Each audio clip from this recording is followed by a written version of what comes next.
This is CBC Winnipeg News.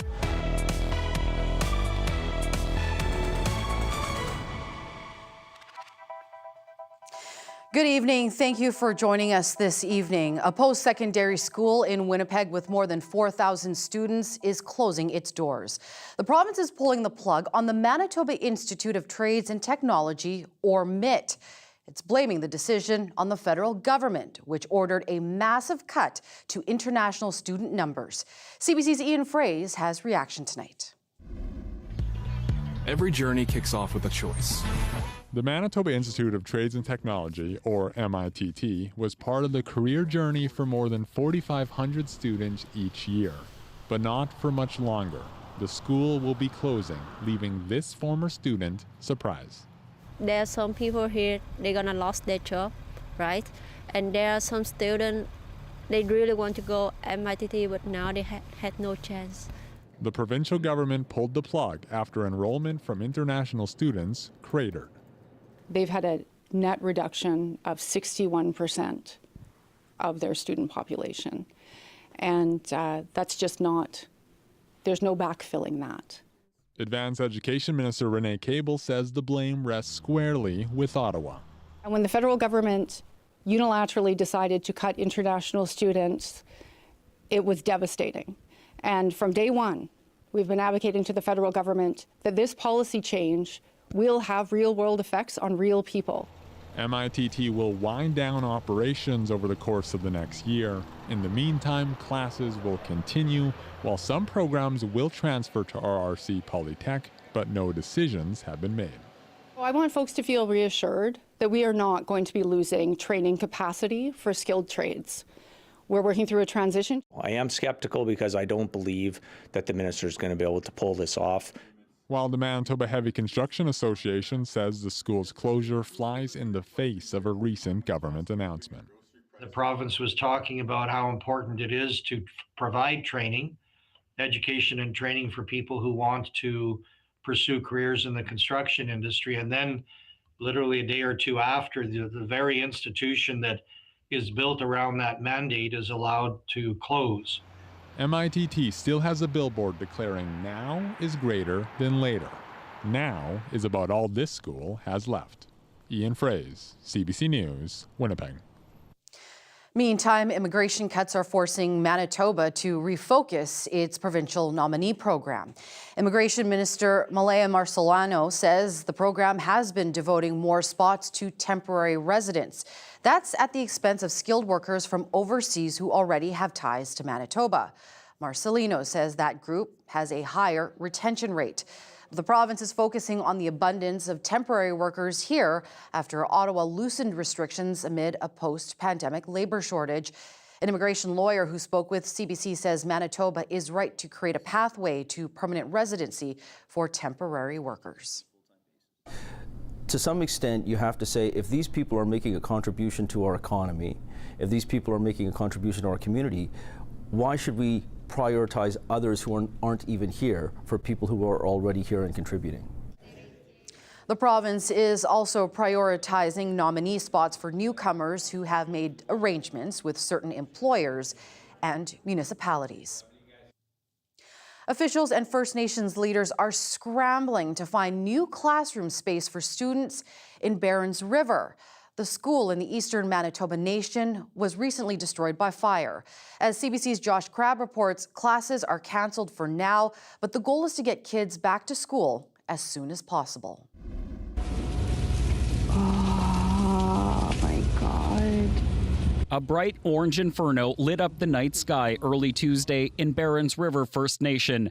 Fire destroyed the school, displacing around 400 nursery to grade 9 students and an adult education program, all now in need of new classroom space. It's awful just to think about what families are feeling and what children are feeling right now. Berens River is on the east side of Lake Winnipeg, about 275 kilometers north of Winnipeg as the crow flies. It's home to around 2,300 people. The First Nations chief and council said in a statement, emergency crews worked to fight the fire, but the flames spread fast and the 58-year-old building was destroyed. Both the RCMP and the Office of the Fire Commissioner are investigating. So far, no cause has been determined, but the Mounties say the fire does not appear to be suspicious. Frontier School Division Chief Superintendent Tyson McGilvery says classes have been canceled the past 2 days, but space has been found in the First Nation to serve as makeshift classrooms until better solutions can be found. Right now, I think the biggest challenge for us is securing portable classrooms throughout Manitoba and through Western Manitoba. We do have some initial information that there may be some availability currently in Manitoba, and we are trying to source that today. Our goal is to have something done as fast as possible. Grand Chief Kyra Wilson offered the support of the Assembly of Manitoba Chiefs. The biggest thing right now is, what are the short-term plans and who is coming together to support Berens River during this time. Manitoba's education minister says in a statement the province is trying to find ways for students to continue learning in the wake of the fire. The First Nation lost its arena to fire around the same time last year. Chief and council have said Berens River plans to rebuild both structures. Josh Crabb, CBC News, Winnipeg. Back in Winnipeg, a fire closed a portion of East Elmwood today. Fire crews were called to a fire in a business in the 800 block of Nairn Avenue, that's between Chester and Kent Streets, just before 2:30 this morning. Crews arrived to find heavy flames. Aerial ladders were brought in because it was unsafe to enter the building. Luckily, no one was hurt. The city says fire crews were able to get the fire under control late this morning. Hundreds of people are attending a 3-day conference to learn how to be better prepared for disasters in the province. Last summer was one of the worst wildfire seasons in Manitoba history, and attendees hope they can learn from some of the communities that were hardest hit. CBC's Mike Arsenault has the details. They diverted the fire from Grosvenor Point, so it saved 65 residents. Reeve Lauren Schinkel is talking about the wildfires that ripped through the RM of Lac du Bonnet last summer. He's one of many speakers at the Manitoba Disaster Management Conference, a 3-day event designed to increase emergency preparedness in the province. Schinkel says he wanted to pass along some of the lessons he learned during last year's wildfire season. But put money aside for your emergency measures, your plan, the outline. Have a good coordinator in place. Develop a program that encompasses your entire region as well. Last summer, nearly 1,000 residents were forced to evacuate the RM of Lac du Bonnet. More than 24 homes were destroyed and 2 people were killed. Schinkel hopes to come away with new ideas for how to manage wildfires in future years. So yes, we had a great plan in place. Can we become better at it? We've already evaluated the structures in many areas. The funding mechanisms, the personnel that we need, ongoing training. And this conference here is an excellent training resource. According to Natural Resources Canada, roughly 2 million hectares of Manitoba land burned in 2025. And more than 32,000 people registered with the Canadian Red Cross as evacuees. Conference Board Chair Shelley Napier says the main goal is to make sure all communities in the province are prepared. So we're going to talk about every aspect of planning and programming and how they go hand in hand. Things like having go bags to be prepared if you're evacuated, buddy systems if you have vulnerable people in your community, to make sure that everybody is taken care of and nobody gets left behind. Napier says climate change will make these kinds of disasters more prevalent and we need to be ready. The conference runs until Friday. In a statement, the province says the Emergency Management Organization is reviewing the 2025 wildfires and looking for ways to strengthen their responses in the future. Mike Arsenault, CBC News, Winnipeg. Federal budget cuts are creating unease for workers at the Canadian Museum for Human Rights in Winnipeg. The museum's budget is being reduced by $3.2 million over the next 3 years, part of government efforts to rein in spending. A spokesperson for the museum says they don't have information at this time about whether the budget cut will lead to job losses. But the museum's CEO said the museum will continue to deliver on its mandate. The union representing the workers says it hopes the museum will be transparent with employees. CBC weather specialist Riley Lachuk joins us now. And Riley, I'm cold. It's freezing. Brr. Yeah, I mean, Marge, another day of below seasonal temperatures. Really across the province, there is some light at the end of the tunnel, but the trade-off being a bit of precipitation. This is long range as we get toward the weekend into early next week. For now, though, temperatures around -20 in southwestern Manitoba, -17 in Dauphin, Winnipeg. The best we did, -19 through the afternoon. Thompson at -18 through the afternoon hours today. Normally, we should now be at around -11 for an afternoon high in Winnipeg. So that gives you a bit of context on how far off the mark we are.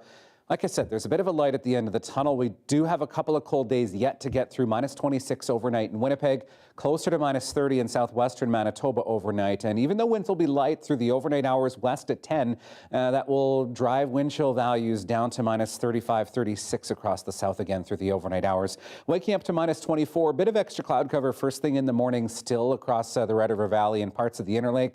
And then high pressure should clear us out to mostly to partly sunny sky as we get through the afternoon hours. -19 again tomorrow afternoon, Marge. We'll talk about when we start to see some minus single digits when I come back. All right. Thank you very much, Riley. You're welcome. A surgical unit at a Winnipeg hospital is getting an upgrade. We'll tell you where and how it's expected to improve safety and some surgical wait times. That story ahead. Stay with us.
An arrest warrant has been issued for a 37-year-old Winnipeg man in connection with a head-on crash that killed 3 people last Canada Day. It happened on Highway 10 north of Bozeman. Matthew Govereau's vehicle veered over the center line and slammed into a parked vehicle on the opposite shoulder. 42-year-old Brendan Berg and his 31-year-old girlfriend Olivia Michaelchuk were in the parked vehicle. Both died in hospital.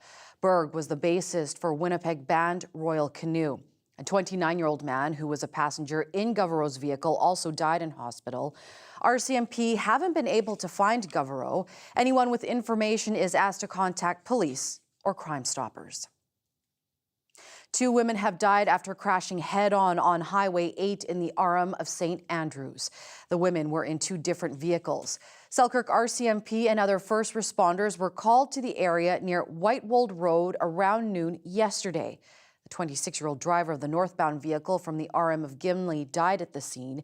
The other driver, a 20-year-old from Winnipeg Beach, died later in hospital.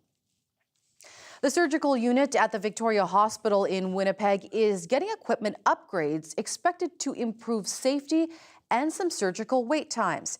CBC's Rosanna Hempel got a tour of the operating rooms.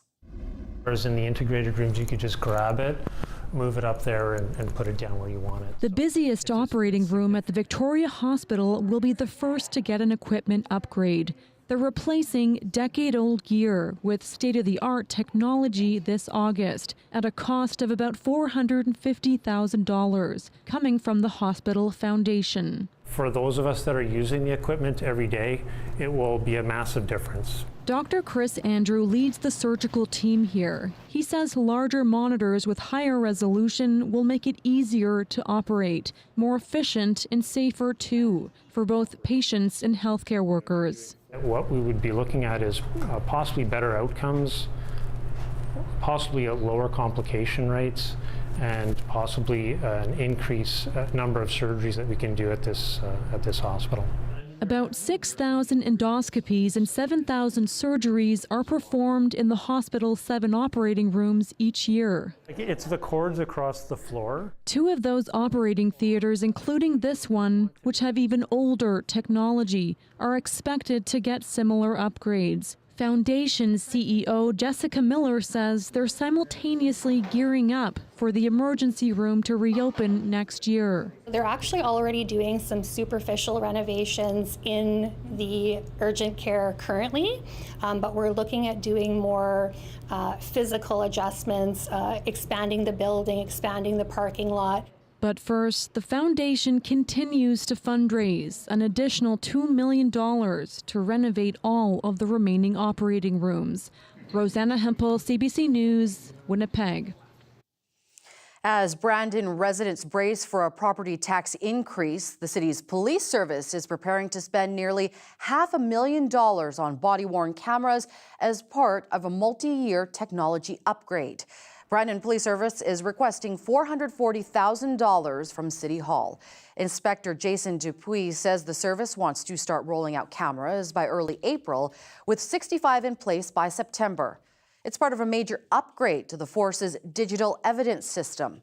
Police say it's the biggest technological change since cruise cameras were introduced in the late 2000s.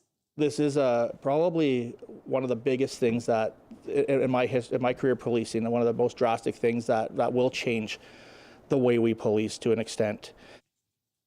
Brandonites were initially looking at a double-digit tax increase, but that dropped to around 6.6% after initial budget discussions. The province also gave the city $1 million to ease that tax increase. City Council is set to finalize the 2026 budget this weekend. The spirit of former Assembly of Manitoba Chiefs Grand Chief Cathy Merrick is being honored by Perimeter Airlines. Today, it unveiled its newest Dash 8 aircraft that has been registered CGYCM, the CM for Cathy Merrick, who passed away in September of 2024. The Grand Chief of Manitoba Kiiwautanawai Okamakinak, or MKO, says it is a fitting tribute for a leader who championed the North. Her name will now travel across our homelands, through the skies overlooking our territories. It will remind us of her work, her voice, and her vision. The head of Perimeter Airlines says the idea of registering the aircraft to honor Merrick came from the staff. He says there will be a permanent dedication near the door, including her spirit name in Cree and English. Manitoba's new seniors advocate says her phone has been ringing off the hook right from the day she was appointed. Leanne Caron has been in the new role since November.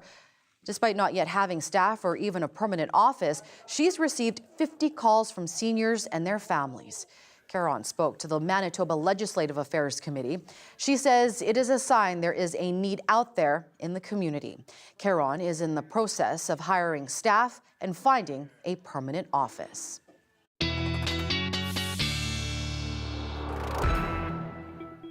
Okay, so if you may recall, Riley Lachuk left us with a little bit of a cliffhanger there.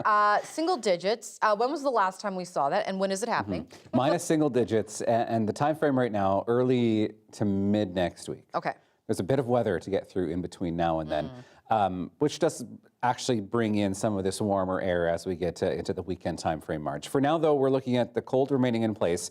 I'll start with a look at satellite radar. What we have for our setup, at least, is high pressure that has cleared us out for the most part. I mean, there's been a few flurries into parts of northern Manitoba, actually even a couple of flurries late afternoon here in Winnipeg. This is all the result of a dying area of low pressure that's parked over Hudson Bay right now, bringing some light flurry activity to parts of northern Manitoba, particularly along the Hudson Bay coast. The rest of the province really under a mainly sunny sky through much of the day today. Some sunshine in the Red River Valley as well. And as we get under the influence of another area of high pressure, as we get into the day on Thursday into Friday, that will help clear us out even more. But the trade-off being it keeps this cold pocket of air in place as we get through at least the next couple of days. So as we get into the morning, the remnants of this dying low really don't carry any real precipitation anymore with it, but could be some extra cloud cover first thing in the morning for parts of the Red River Valley into the Interlake, Flin Flon, the pocket will be waking up to some cloudier skies. But as this high starts to push into place, we do get into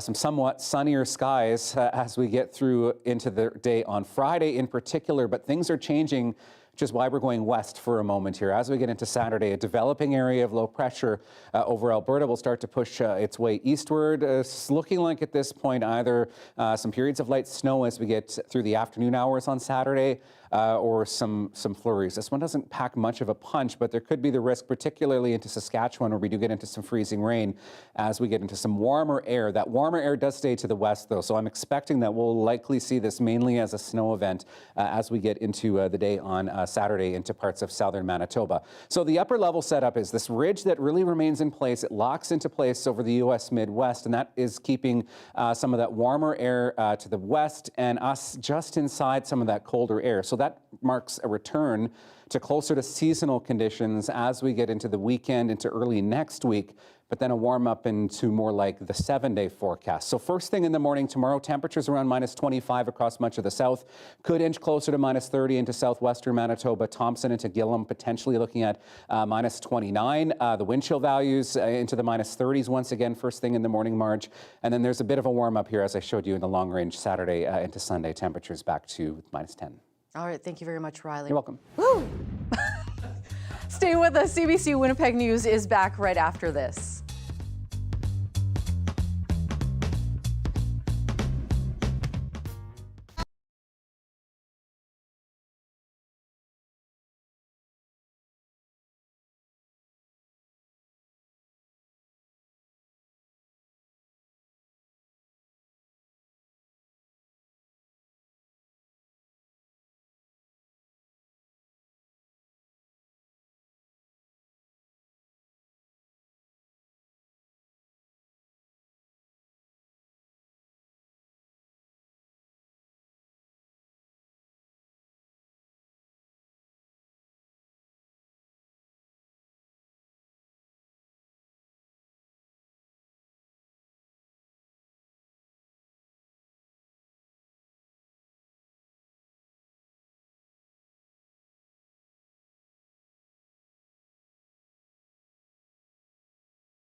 There are growing calls across Washington for the resignation or impeachment of Donald Trump's Homeland Security Secretary.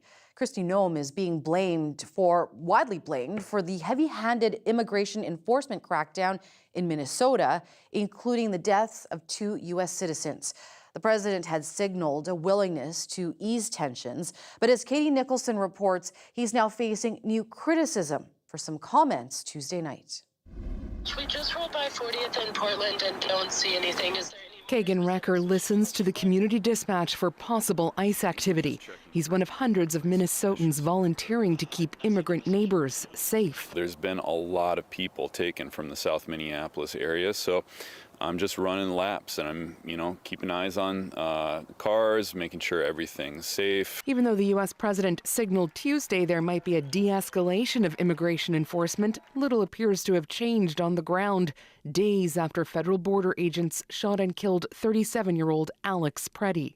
This Somali mall, usually a community hub, almost vacant. CBC News is not revealing this Minnesota-born Somali man's identity because he fears for his safety. It's scary. That's the word, It's scary, frightened, uncertain. Last night, as Somali-born Democratic Representative Ilhan Omar held a town hall. And DHS Secretary Kristi Noem must resign or face impeachment. A man leapt from his seat and sprayed her with a substance before he was tackled and arrested. I don't know. The U.S. president, who has continuously mocked Omar and called her garbage, told an ABC reporter she probably had herself sprayed, knowing her. The Democratic House leader then echoed what Omar herself had called for. Donald Trump needs to fire Kristi Noem immediately. We know that she is a malignant, corrupt, pathological liar. Noem is under increasing criticism for the way she mischaracterized Preddy and his death. Even some Republicans favor a Noem exit. She clearly doesn't know how to manage. She's never managed a large organization, and she's failing at every possible measure of the job. One other development of note, the 2 officers involved in Preddy's shooting, now both placed on leave. Katie Nicholson, CBC News, Washington. One of Canada's wealthiest men is under fire for planning to sell a property that would be used as a U.S. immigration processing facility. The U.S. agency, known as ICE, has faced widespread condemnation for its aggressive enforcement tactics. Yasmin Gania reports on the storm swirling around Canadian Jim Pattison. This giant Virginia warehouse owned by Canadian billionaire Jim Pattison could become an immigration and customs enforcement facility. In a letter to county officials, the Department of Homeland Security says it wants to buy the property in support of ICE operations, adding it may build holding and processing spaces and a guard shack. Folks don't want to live next to a pseudo prison of sorts. Pattison, one of Canada's richest people, owns dozens of businesses, from car dealerships to grocery chain Save On Foods. His company's real estate division bought the Virginia site in 2022 for about $7.6 million US. But now the county estimates its value could jump to roughly $50 million after improvements. I think it's the kind of thing that companies need to think through pretty carefully. Other Canadian companies have been criticized for doing business with ICE, including Ontario armored vehicle manufacturer Rochelle and BC tech firm Hootsuite, which according to the Globe and Mail is offering social media management services to the agency. It's all legal, but amid Donald Trump's immigration crackdown could tank public opinion, say ethics experts. If I were a CEO, I wouldn't want my name or my company's name, my brand associated with what's going on in the States right now. The leader of the BC Green Party now calling for a boycott of Pattison businesses. I think as Canadians, we need to be crystal clear about who is driving, who is contributing to the crises we're facing, and how we can step up and take real actions. BC's Attorney General is also urging Canadian companies to act carefully. To make decisions that would not lead to some of the outcomes that we're seeing unfold in the States. In a late statement, Jim Pattison Development says it listed the property for sale publicly and only became aware of the owner and their intentions with the building after the sale was accepted. While acknowledging how heated this issue has become, it wouldn't comment further on the sale. Yasmin Ranea, CBC News, Vancouver. Now, American ICE agents will be in Italy during the upcoming Olympic Winter Games in Milan. U.S. officials say they'll be protecting American delegations and will not be involved in any immigration enforcement operations. But still, many Italians are concerned. Italy's foreign minister is trying to downplay the issue, pointing out that ICE has accompanied the diplomatic service in the past. Protests against ICE's presence are expected at the opening of the Olympics in early February. The FIFA World Cup is still months away, but the Canadian government is warning people who want to come here for the tournament of misinformation spreading online. CBC News has translated videos on social media making false claims about the country's immigration policies. Lisa Shing has details. Videos posted to Instagram and TikTok, like this one in Urdu, tell people they can get a special visa for the FIFA World Cup, a package including tickets, consultancy, and embassy fees for about 2,000 Canadian dollars. This one in Hindi shows a young man promising Canada isn't going to refuse any visitor visas, urging people to submit applications for family members too. Similar promises, all of them misleading, says immigration consultant Mandeep Litter. So if you see any advertisement for a guaranteed FIFA visa, there's no special FIFA visa. Anyone coming for the games has to go through normal checks and balances. They look at your ties, your finances, whether you can visit Canada and return to your home country. That's one of the main factors. But agents in countries like India are trying to sell this visa as a guaranteed way of getting into Canada. Analysis from the CBC's visual investigations team revealed the social media accounts connected to these posts are based in multiple countries, including India, Pakistan, and Canada. At least one was deleted within minutes of us reaching out. This one claimed travelers can work, even settle in Canada. When Qatar hosted the 2022 World Cup, hundreds of migrant workers were hired to build the stadiums. But Canada's venues in Vancouver and Toronto already exist, a message the federal government is trying to get out across the world. So if someone's saying, if you pay me this, I can get you a job visa to go to Canada to work on the World Cup, that's false. That's a scam. Don't fall for it. The Canadian Anti-Fraud Centre tells CBC News it's receiving reports of FIFA-related fraud and that this kind of activity increases around major global events. It's also warning Canadians to be on the lookout for other types of fraud, including ticket scams. Lisa Shing, CBC News, Toronto. They are not always amicable gatherings, but on Wednesday, one day before a meeting between the Prime Minister and provincial and territorial leaders, there are signs of unity in the face of unpredictable times. However, as Rafi Bouchikanian reports, that unity could still face internal challenges. It's a pleasure to have this opportunity to sit down. Prime Minister Mark Carney with an opportunity to appear as a convener. We don't always agree on everything, but I think we've got a really solid base to start on. The premiers of Alberta and BC have been at odds over Ottawa's preliminary plan for a new oil and gas pipeline to BC's northwestern coast, a difference Carney is looking to settle. We've got some work to do, of course, and consulting with First Nations, but we've pledged to keep the Premier in the loop as those conversations go on. Alberta is not yet at a phase where they have even identified a site where the pipeline is going to exit to. They haven't identified a proponent that will be paying for it. The MOU requires a private proponent. They haven't engaged with First Nations along the coast or received consent related to that. So they are at a very early stage in this project. But as all 13 of Canada's provincial and territorial premiers gather, there is more uniting them than keeping them apart. A trade war with the U.S. president that seems nowhere near done. A White House official again targeting the Prime Minister today. I've seen what happens when a technocrat tries to pivot and become a politician. It never really works out well. So I would just encourage Prime Minister Carney to do what he thinks is best for the Canadian people, not his own virtue signaling. On that front, no criticism of Carney from anyone in power in Canada. I think the Prime Minister has stood up for Canada. I think all of us as premiers want to stand up for Canada. Let us not allow other people to dictate to us how we govern. We've showed a united front, and it doesn't matter what political stripe the premiers come from. We have a very, very close relationship with each other, and we work together and we work things out.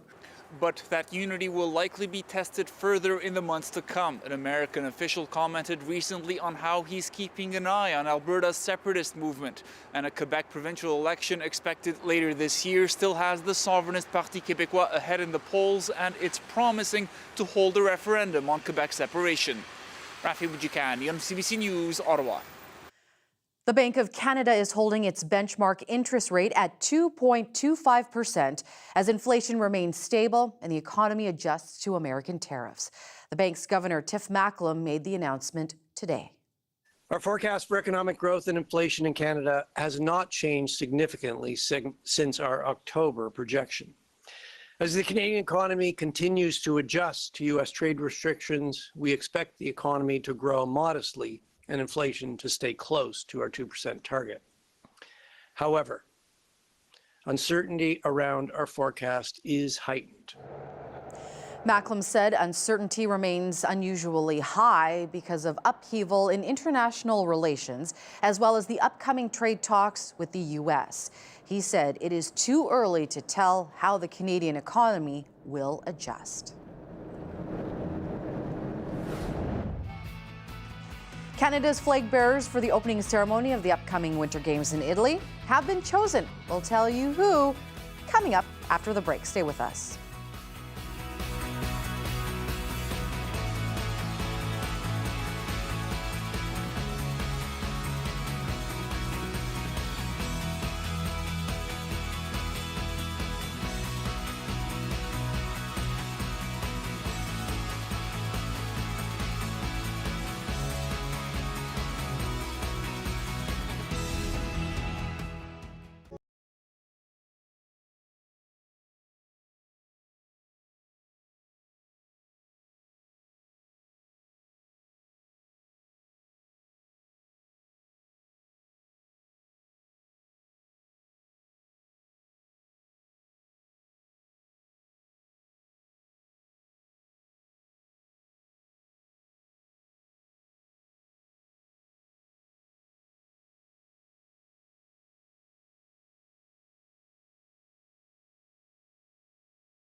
A pair of Olympic champions have been named Canada's flag bearers for the opening ceremony of the upcoming Winter Games in Italy. Alexander Silberman on who they are and why they were chosen. Two powerhouse freestyle skiers will lead Team Canada into the start of the Milano Cortina Games.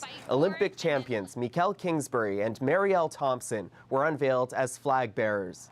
The pair will have the honor of carrying the maple leaf during the opening ceremony in Livigno Snow Park.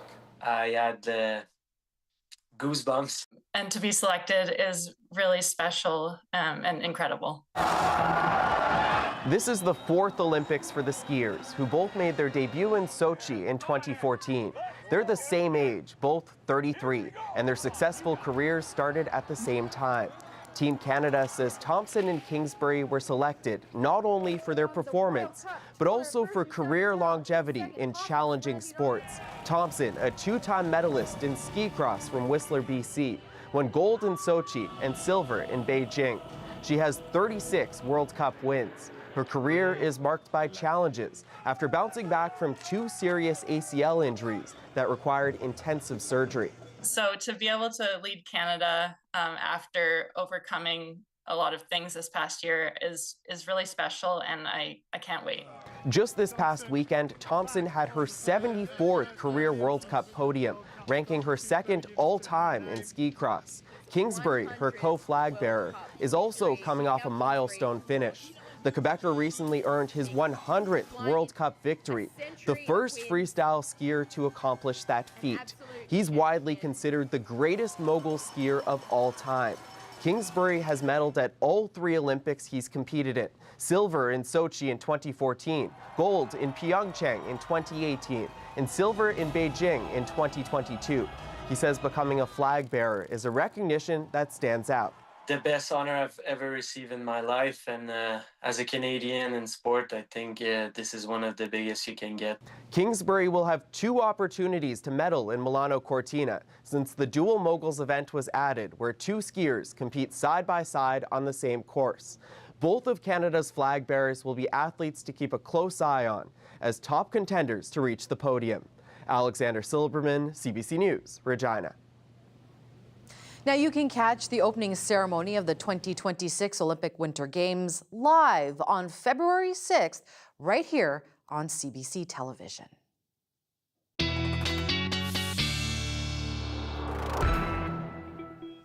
Okay, Riley Lachuk joins us once again. Riley, my dogs have a big question. When can they spend a lot more time outdoors? When can they have those extended walks? Yeah, I know you've got little ones. Yes. I know you've got little pups. So make sure the booties are handy still. I mean, the morning tomorrow, still looking cold. But then once we get into the weekend, we start to get into something a bit more manageable, I think. Okay, they'll give you two paws up for that one. Yeah. Okay, let's start with the dog walking forecast. Expect a bit of extra cloud cover in the morning. Here is Tika from Monica in Bel Air. Cozy, enjoying the indoors.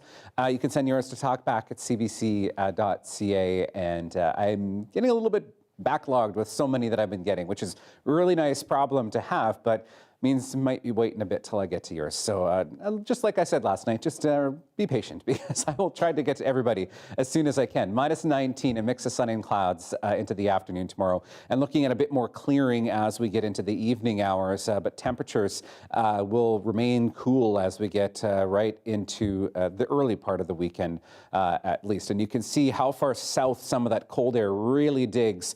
These are some of the daytime highs from across the country and really across the continent. Bismarck, -9.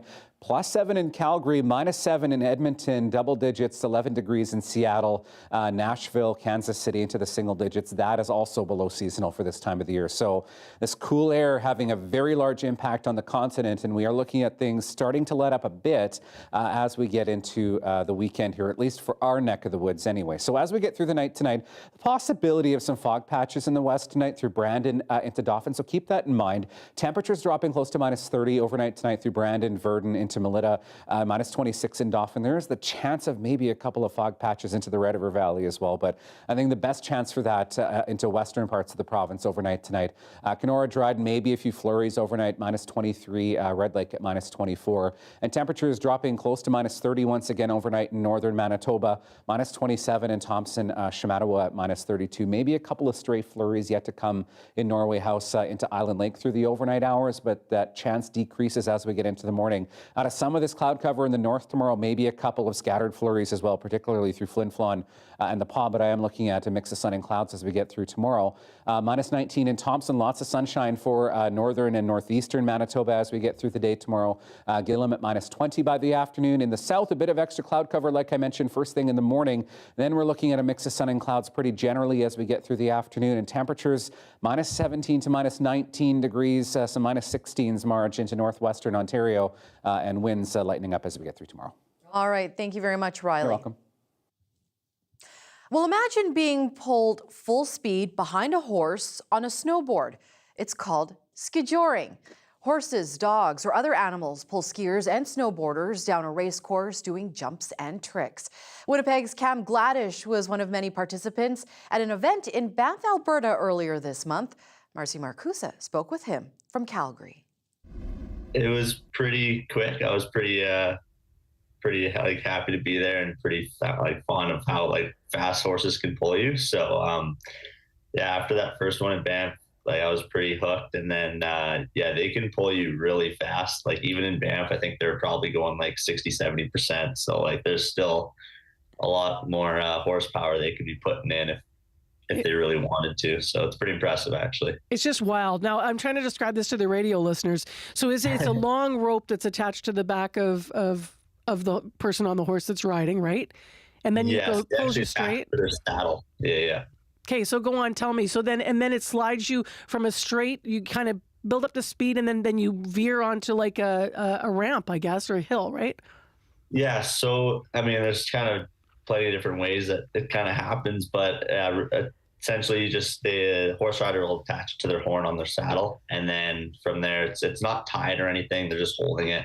It's just kind of held by friction there. And then from there, yeah, they just kind of slowly get going, and they go as fast as they kind of can, or they kind of want to. And yeah, you can let go, hit a jump, get pretty big air, or you can kind of hold on and go through the course or hit other jumps and kind of do whatever you want, really. Where'd you get your snowboard legs here in Manitoba? When you were a little kid? Because I mean, it said you've been doing this since you were 7. So what was your hill? Yeah. Obviously Spring Hill, I went there quite a bit growing up. I actually worked there for a year. And then other than that, I kind of just built little jumps and stuff, little rails, like in the floodway. When I eventually got my license, I was able to drive out there. I grew up in the southeast area, in the Southdale area. So I kind of just hit the nearby pond and try and make a jump down the little slope there, or try to get to the floodway. The atmosphere in Banff is really something here at this Skijoring event. CBC reported nearly 24,000 cars entering the community Saturday to check all of this out. How did you find yourself Skijoring there? Tell me a bit about the outfit you ended up going with, and how you get involved. So I was kind of, I was blown away at how many people were there. Oh my God. I think the show started at 2. From 11 o'clock in front of our hotel, there was a steady stream of people going in. I believe they had to turn around thousands of cars as well. So yeah, it was jam packed. And then, I kind of just got involved whatever way I could. But ultimately, the outfit I ended up going with the second day was thanks to the girl who runs it, Sam Mitchell. She kind of not forced me into it, but she convinced me to wear it. And I was kind of, you dress funky. It's kind of a whole thing. You dress Skijoring style is kind of a thing they do there. To be in this event, do you have to enter, or do you have to compete to get in, or what does it take to actually to go? If someone's listening and thinking, I snowboard, maybe I can get into this. Yeah, it's kind of a weird one, because where two worlds kind of get combined. It's not every day you see snowboarders and horses kind of mixed, or skiers mixed together. I was kind of just fortunate to be in the right place, right time. I just knew somebody that also worked at Lake Louise. His wife was good friends with Sam, the girl who kind of runs the whole thing. So I was just kind of lucky to be there. For someone that wants to get into it, it's no easy thing. So you need to have, trustworthy riders, horses, people that can ski and snowboard fairly well. So it's kind of a lot of combinations of everything. If you're hoping to get into it, I would say, it's definitely just try to find somebody. If you're a horse rider, try to find a skier, snowboarder. If you're a skier, snowboarder, try to find a horse rider, kind of get some practice in, and just kind of, post some videos online, whatever it is, tag Skijoring. And it's kind of the best way to go for it. Otherwise, try to message kind of message people that are doing it maybe. And find some leopard pants. It's these expressions I never give that keep me searching for a heart of gold. Winnipeg-raised singer-songwriter Neil Young is giving people in Greenland free access to his music for the next year via his website. He says it's a way to help with the unwarranted stress and threats stemming from the U.S. effort to take control of the island. Stay with us. You're watching CBC.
Some residents in southern and central Ontario felt the earth move last night. The Ministry of Natural Resources says the region was hit by a magnitude 3.7 earthquake. It happened just before 11 p.m. Eastern Time and was centered about 23 kilometers southeast of the city of Orillia. There are at least 2,000 reports of people feeling the ground shake. One woman described a roaring sound that came crashing through her home.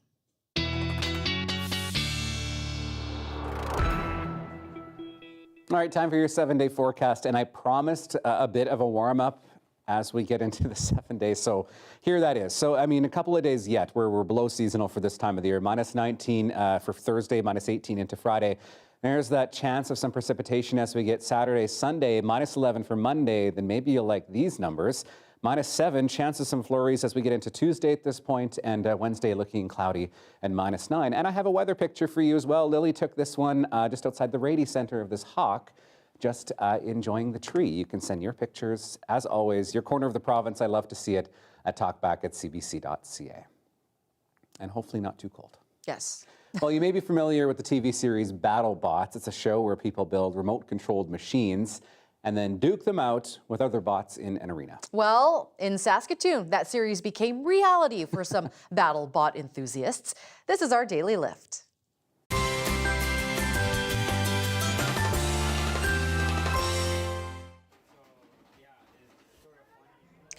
They competed in their own BattleBots tournament. It was hosted by FingerTech Robotics, with participants even building and tweaking their own creations right in the store.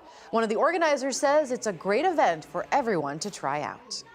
We're just hoping that everyone is having lots of fun. We have people seeing how everyone is excited about what they get to see and what we do, because it's really an unknown sport.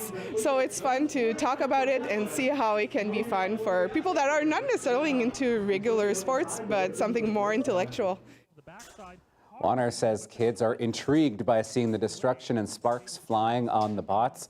The group also hosts workshops for kids outside of this tournament. Oh, how fun! It does look like a lot of fun. A good way to blow off some steam on a very cold winter weekend. Yes. Yeah, or indeed. just bundle up and go outside. Either works. Well, thank you so much for joining us this evening. Stay warm. You're heading out there. It's nice having you here tonight. Yes, thank you, Riley. And we'll talk to you again tomorrow. We'll do it tomorrow.